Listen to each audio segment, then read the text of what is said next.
Assalamualaikum warahmatullahi wabarakatuh. Perkenalkan, nama saya Rohimah dari Pendidikan Fisika 2016. Di sini saya akan memaparkan skripsi saya berjudul Analisis Kesulitan Peserta Didik dalam Belajar Fisika Melalui Pembelajaran Daring di SMA Negeri 4 Palembang, yang telah dibimbing oleh Dr. Ismet SPD MSI dan Dr. Sardianto MS MSI MPD. Baiklah, pertama yang ingin saya sampaikan di sini latar belakang penelitian. Pendidikan pada hakikatnya adalah sebuah proses untuk menyiapkan individu untuk dapat bertahan dengan lingkungannya. Pendidikan harus membawa atau memiliki kualitas yang baik, sebab pendidikan harus membawa perubahan manusia ke arah yang lebih baik. Untuk meningkatkan mutu pendidikan dibutuhkan sebuah perubahan inovasi pada sistem pendidikan dan proses belajar yang tepat dan efektif sesuai dengan perkembangan zamannya. Nah, salah satu inovasi yang dipilih Kemendikbud dalam memenuhi mutu pendidikan pada era Industri 4.0 saat ini adalah dengan merubah sistem pembelajaran yang biasanya melalui tatap muka menjadi pembelajaran berbasis daring. Pembelajaran berbasis daring adalah pembelajaran yang memanfaatkan fasilitas jaringan internet dengan aksesibilitas, konektivitas, fleksibilitas, dan kemampuan untuk memunculkan berbagai jenis interaksi pembelajaran. Dalam proses pembelajaran daring ini dibutuhkan perangkat-perangkat yang mampu mengakses informasi dengan mudah. Dengan kecanggihan tersebut tentu masih ditemukan hambatan yang dapat membuat peserta didik kesulitan dalam belajar. Kesulitan belajar adalah hambatan yang ditemukan saat proses pembelajaran sehingga mengalami kegagalan dalam mencapai tujuan belajar. Fisika merupakan salah satu mata pelajaran yang dianggap sulit bagi peserta didik, sebab fisika membutuhkan intelektualitas yang relatif tinggi. Nah, kesulitan belajar peserta didik ini berbeda-beda. Ada yang mengalami pada ranah afektif, kognitif, psikomotorik maupun kesulitan belajar lainnya.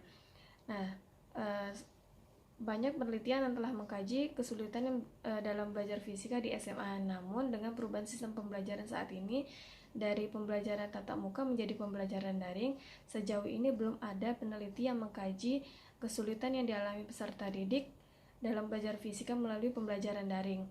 Oleh karena itu, peneliti tertarik untuk meneliti penelitian ini dengan judul Analisis Kesulitan Peserta Didik dalam Belajar Fisika Melalui Pembelajaran Daring di SMA Negeri 4 Palembang. Adapun rumusan masalah dalam penelitian ini yaitu apa saja kesulitan yang dialami peserta didik dalam belajar fisika melalui pembelajaran daring di SMA Negeri 4 Palembang. Tujuan penelitiannya yaitu untuk mengetahui gambaran secara umum apa saja kesulitan yang dialami peserta didik dalam belajar fisika melalui pembelajaran daring di SMA Negeri 4 Palembang. Manfaat penelitiannya yaitu bagi peneliti memberikan pengetahuan serta pengalaman tentang permasalahan pembelajaran fisika melalui pembelajaran daring bagi peserta didik untuk memotivasi diri dalam meningkatkan pembelajaran melalui pembelajaran daring, bagi guru yaitu untuk mencari tindakan alternatif dalam mengatasi kesulitan peserta didik dalam belajar fisika melalui pembelajaran daring, dan bagi sekolah penelitian ini diharapkan mampu memberikan informasi bahan untuk meningkatkan mutu pembelajaran di sekolah. Adapun kajian pustaka dalam skripsi ini yaitu mengkaji tentang fisika, belajar dan pembelajaran daring yang meliputi kegiatan pembelajaran secara mandiri, kolaboratif, virtual, manfaat pembelajaran daring, kesulitan belajar yang meliputi faktor-faktor kesulitan belajar, indikator kesulitan belajar daring pada aspek memahami materi, berinteraksi, penggunaan aplikasi, mengerjakan tugas, mengelola waktu, berkonsentrasi, serta berkolaborasi. Selanjutnya yaitu metode penelitian. Penelitian ini menggunakan metode deskriptif dengan pendekatan kuantitatif. Nah, variabel penelitiannya yaitu kesulitan peserta didik dalam belajar fisika melalui pembelajaran daring di SMA Negeri 4 Palembang. Untuk populasi dan sampelnya, populasinya yaitu seluruh peserta didik kelas 11 MIPA di SMA Negeri 4 Palembang. Nah, teknik pengambilan sampel menggunakan cluster random sampling dan sampelnya yaitu kelas 11 MIPA 2 dan 11 MIPA 4. Nah, tempat dan waktu penelitiannya, penelitian ini dilaksanakan di SMA Negeri 4 Palembang pada tanggal 26 Juni sampai 3 Juli 2020. Prosedur penelitiannya ada 3, yaitu tahap persiapan, tahap pelaksana, dan tahap akhir. Untuk teknik pengumpulan datanya menggunakan kuesioner, dan instrumen penelitiannya ini menggunakan angket kesulitan belajar pada aspek memahami materi, berinteraksi, penggunaan aplikasi, mengerjakan tugas, mengelola waktu, berkonsentrasi, dan berkolaborasi. Selanjutnya yaitu teknik analisis data. Yang pertama yaitu verifikasi, yaitu melakukan pengecekan angket, melakukan tabulasi data, melakukan perhitungan statistik sesuai dengan analisis yang dibutuhkan. Yang kedua yaitu menyekoran, menggunakan skala Goodman yang dengan jawabannya diberi skor 1 dan jawaban tidak diberi skor 0. Yang ketiga pengolahan data, yaitu menghitung persentase dari frekuensi kesulitan belajar menggunakan perhitungan jumlah skor responden dibagi jumlah responden dikali 100%. Kemudian mengkategorikan setiap indikator kesulitan belajar daring berdasarkan kriteria yang dirujuk dari Sudijono 2009 pada tabel 3.3, di mana skor 75-100% ini kriteria tinggi, 50-75% kriteria sedang, dan 25-50% kriteria rendah. Selanjutnya yaitu hasil dan pembahasan. Deskripsi pelaksana penelitian. Pada penelitian ini, pengambilan data dilaksanakan secara online melalui Google Form pada tanggal 26 Juni sampai 3 Juli 2020.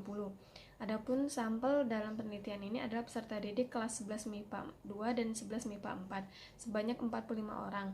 Pengambilan data dilakukan sebanyak 1 kali dengan menggunakan kuesioner atau angket kesulitan belajar fisika melalui pembelajaran daring. Deskripsi data penelitian. Data hasil penelitian digunakan untuk menggambarkan secara umum apa saja kesulitan yang dialami peserta didik dalam belajar fisika melalui pembelajaran daring di SMA Negeri 4 Palembang. Selanjutnya yaitu analisis data. Pada tabel 4.8 ini data hasil analisis kesulitan peserta didik dalam belajar fisika melalui pembelajaran daring di SMA Negeri 4 Palembang. Pada indikator kesulitan belajar daring yang pertama memahami materi, yaitu frekuensi yang diperoleh itu 84% dengan kriteria tinggi. Untuk berinteraksi dan berkomunikasi diperoleh 62,6% kriteria sedang. Penggunaan aplikasi diperoleh 31,1% dalam kriteria rendah.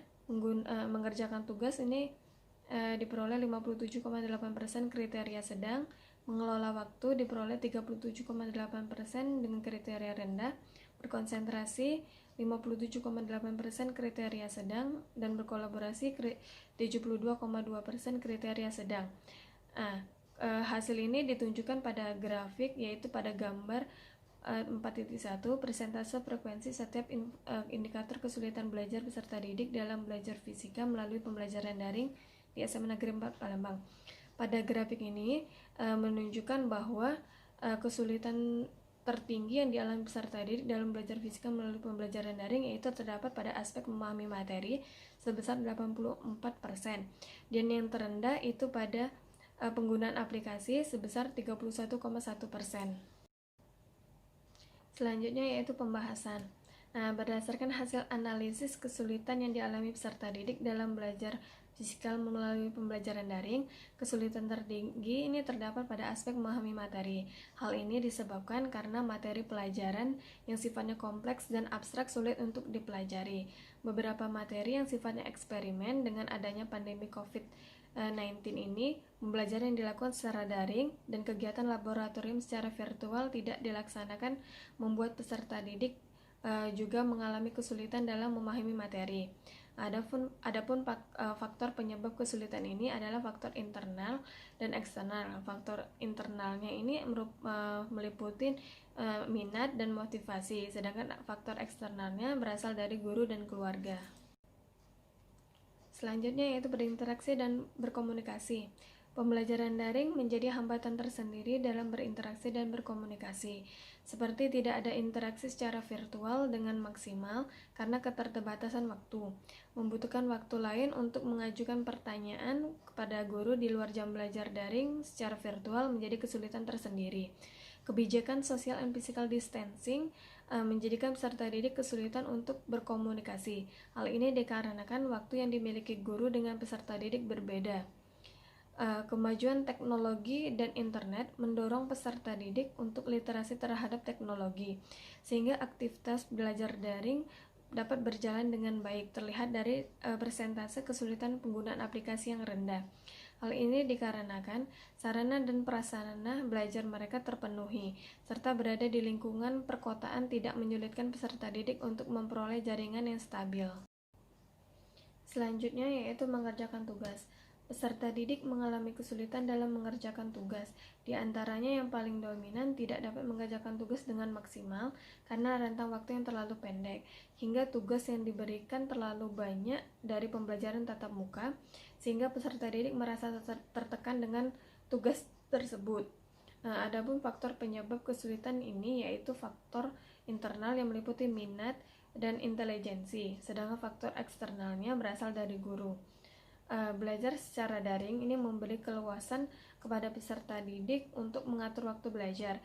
Secara umum, peserta didik tidak merasa kesulitan dalam mengatur fleksibilitas belajar mereka.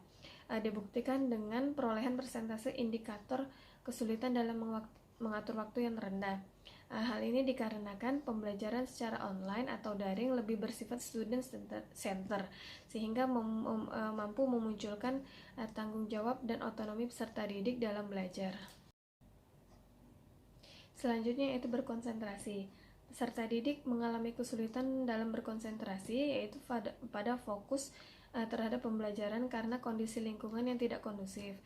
Meskipun dalam kondisi tersebut, peserta didik harus tetap berusaha dengan segala cara agar dapat belajar dengan maksimal. Dalam hal ini diperlukan dukungan maupun pengawasan baik dari guru maupun orang tua agar minat dan motivasi belajar peserta didik tidak menurun. Nah, hambatan lainnya yang dialami peserta didik selama belajar daring adalah peserta didik mengalami kesulitan dalam berkolaborasi. Kebijakan social distancing dan stay at home membuat peserta didik kesulitan dalam bekerja kelompok. Nah, padahal keterampilan berkolaborasi ini dapat melatih peserta didik dalam bertukar gagasan dan informasi untuk mencari solusi kreatif serta keberhasilan untuk menyelesaikan tugas secara bersama. Selanjutnya yaitu penutup. Berdasarkan hasil dan pembahasan, terdapat 7 kategori kesulitan belajar yang dialami peserta didik di SMA Negeri 4 Palembang dalam belajar fisika melalui pembelajaran daring. Adapun kesulitan belajar tertinggi yang dialami peserta didik terdapat pada aspek memahami materi, dan kesulitan belajar terendah yang dialami peserta didik ini terdapat pada aspek penggunaan aplikasi. Ada 2 faktor yang menyebabkan hal ini yaitu faktor internal dan faktor eksternal. Faktor internal meliputi minat, motivasi, dan intelijensi, dan faktor eksternal meliputi guru dan lingkungan. Dari hasil penelitian dapat dinyatakan bahwa peserta didik masih mengalami kesulitan dalam belajar fisika, sehingga peneliti ingin menyarankan agar pendidik memfasilitasi proses pembelajaran daring seperti waktu pembelajaran efektif, tidak membatasi komunikasi dengan peserta didik, menggunakan media pembelajaran yang inovatif, memberikan layanan bantuan konseling kepada peserta didik yang terindikasi kesulitan belajar, serta keterlibatan orang tua dalam mencegah kesulitan belajar perlu dilakukan untuk membangun motivasi dan minat peserta didik dalam belajar secara daring. Sekian presentasi dari saya akhiri. Wabillahi taufiq wal hidayah. Wassalamualaikum warahmatullahi wabarakatuh.